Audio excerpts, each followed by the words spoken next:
আপনি আপনার সঙ্গীকে নিয়ে হানিমুনে না গেলেও সাপ তার সঙ্গীকে নিয়ে ঠিকই কানাডায় হানিমুন করতে যায় প্রতি বছর।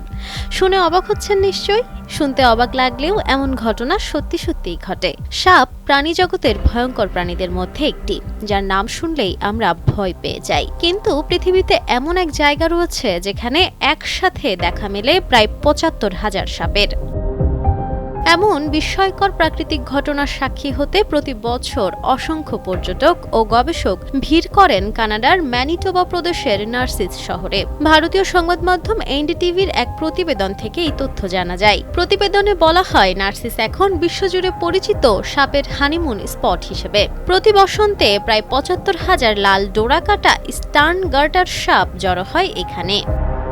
গবেষকদের মতে শীত শেষে মার্চ থেকে জুনের মধ্যে এই সাপগুলো ভূগর্ভস্থ চুনাপাথরের গুহা থেকে বেরিয়ে আসে। প্রথমে পুরুষ সাপ বের হয়ে স্ত্রী সাপের অপেক্ষা করে, পরে স্ত্রী সাপ বের হলে তাকে ঘিরে শত শত পুরুষ সাপ মিলনের চেষ্টা চালায়। এই বিরল আচরণকে বিজ্ঞানীরা বলেন মেটিং বল।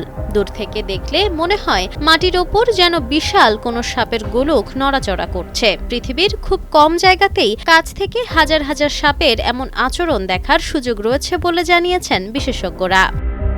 Nafisa Nowal, Times today.